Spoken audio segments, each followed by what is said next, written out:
আসসালামু আলাইকুম প্রিয় ভিউয়ার্স, আমার কলিগ দেখতে দেখতে 1 বছর হয়ে গেল। ওর জন্য সবাই দোয়া করবেন।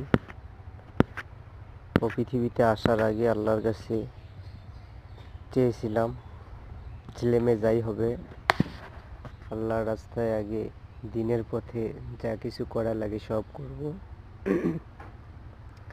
বাকিটা আল্লাহর ইচ্ছা।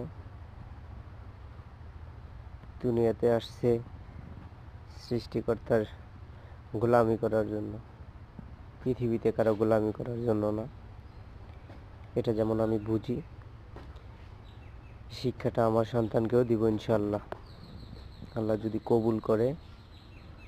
জোহান সাদিদকে মাশাআল্লাহ।